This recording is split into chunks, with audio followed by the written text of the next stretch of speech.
ಸಿದ್ದರಾಮಯ್ಯನವ್ರಿಗೆ ಇನ್ನೊಂದು ತಲೆನೋವು. ಮುಡಾ ಪ್ರಕರಣದಲ್ಲಿ ಇಡಿ ಅವರು ಬಂದು ಎದೆ ಮೇಲೆ ಕೂತ್ಕೊಂಡಿದ್ದಾಗ ಲೋಕಾಯುಕ್ತ ಪೊಲೀಸರು ಒಂದು ಕ್ಲೀನ್ ಚಿಟ್ ಕೊಟ್ಟುಬಿಟ್ರು.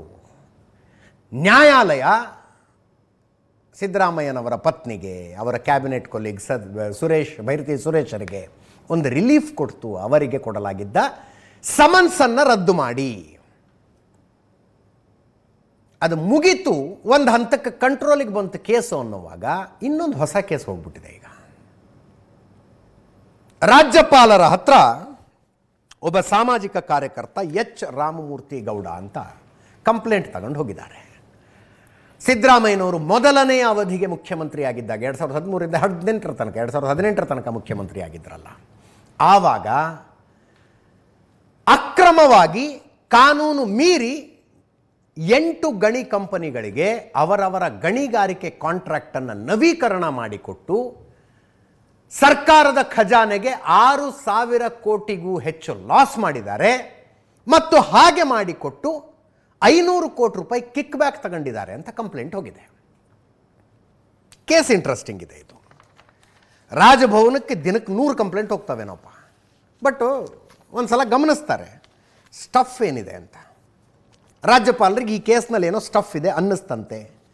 ಪರ್ಸ್ನಲ್ ಹಿಯರಿಂಗ್ ಕೊಟ್ಟಿದ್ದಾರೆ ಅಂತ ಸುದ್ದಿ. ಅವರೇ ಕೂಡಿಸ್ಕೊಂಡು ಕೇಳಿದ್ರಂತೆ ಏನು ವಿಷಯ ಅಂತ. ಕಾನೂನು ತಜ್ಞರನ್ನು ಕರೆದು ಇವ್ರು ಹೇಳ್ತಾ ಇರೋದು ಕರೆಕ್ಟ್ ಇದೆಯಾ ಅಂತಲೂ ಕೇಳಿದ್ದಾರೆ. ಸ್ಟಫ್ ಇದೆ ಅನಿಸಿ ಸಾಲಿಸಿಟರ್ ಜನರಲ್ ಒಪಿನಿಯನ್ ಕೇಳ್ತಾರಂತೆ, ಏನು ಮಾಡಬೇಕಿದ್ರಲ್ಲಿ ಅಂತ. ಸೊ ಈ ಕೇಸ್ ಎಕ್ಸಾಕ್ಟಾಗಿ ಏನು? ಆರೋಪದ ಪ್ರಕಾರ 2015ರಲ್ಲಿ ಇದಾಗಿದೆ. 2015 ಜನವರಿ 12ನೇ ತಾರೀಕು, ಜನವರಿ 12, 2015ಕ್ಕೆ ಕೇಂದ್ರ ಸರ್ಕಾರ ಒಂದು ಆದೇಶ ಹೊರಡಿಸುತ್ತೆ, ನೋಟಿಫಿಕೇಶನ್ ಹೊರಡಿಸುತ್ತೆ. ಗಣಿ ಗುತ್ತಿಗೆಗಳನ್ನು ಕಂಪಲ್ಸರಿ ಹರಾಜು ಹಾಕಬೇಕು ಅಂತ.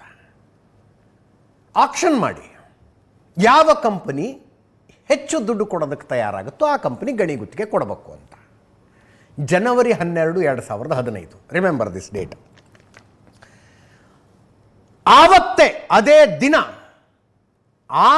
ಕರ್ನಾಟಕದ 6 ಗಣಿಗಾರಿಕೆ ಕಂಪನಿಗಳಿಗೆ ಹರಾಜು ಹಾಕಲಿಲ್ಲ.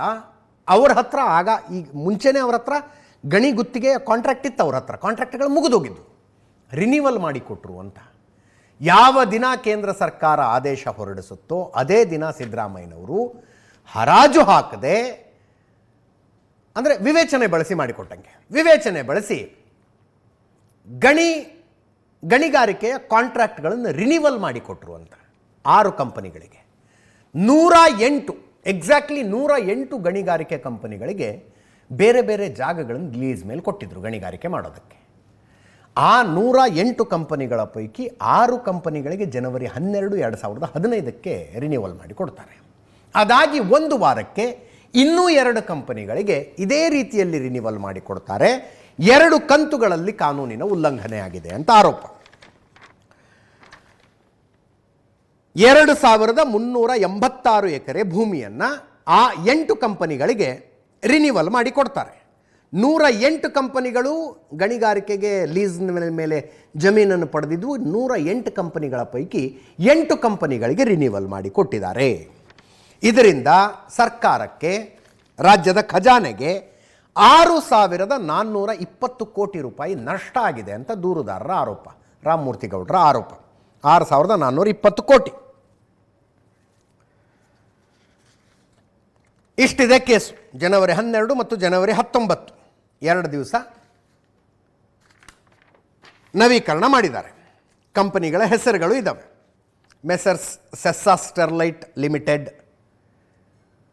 Messrs Karinnur mineral mining industries, Upendran, Tumakuru minerals private limited, Karnataka ಲಿಂಪೋ cement industries, Veerabhadrappa Sangappa and co, mineral enterprises limited, Ramgarh mineral and mining. ಈ 8 ಕಂಪನಿಗಳಿಗೆ ಗುತ್ತಿಗೆ ನವೀಕರಣ ಮಾಡಿಕೊಟ್ಟಿದ್ದಾರಂತೆ. ಮುಖ್ಯಮಂತ್ರಿಗಳ ಕಚೇರಿಯಿಂದ ಮಾಧ್ಯಮದ ಮೂಲಕ ಸ್ಪಷ್ಟೀಕರಣವನ್ನು ಕೊಟ್ಟಿದ್ದಾರೆ. ಸರ್ಕಾರದ ವಿರುದ್ಧ ಗೊಂದಲ ಸೃಷ್ಟಿಸುವ ಪ್ರಯತ್ನ, ಇದು ಶುದ್ಧ ಸುಳ್ಳು ಅಂತ. ಈ ಕಂಪ್ಲೇಂಟೇ ಸುಳ್ಳು.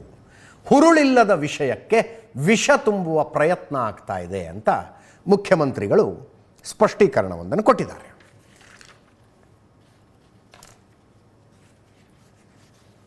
ರಾಜ್ಯಪಾಲರು ಲೀಗಲ್ ಒಪಿನಿಯನ್ನಿಗೆ ಕಳಿಸಿದಾರಂತೆ. ಇಂಥದ್ದೊಂದು ಆರೋಪ ಬಂದಿದೆ, ಏನು ಮಾಡಬೇಕು ಅಂತ. ಅದಾದ ನಂತರ ಇವ್ರು ಕೇಳೋದು ತನಿಖೆಗೆ ಅನುಮತಿ ಕೊಡಿ ಅಂತ ಕೇಳಿದ್ದಾರೆ. ತನಿಖೆಗೆ ಅನುಮತಿ ಕೊಡಬೇಕಾ ಹೆಂಗ ಅಂತ ಕೇಳಿದ್ದಾರೆ. ಮುಂದಿನ ಕಥೆ ಮುಂದೆ ಹೇಳೋಣ.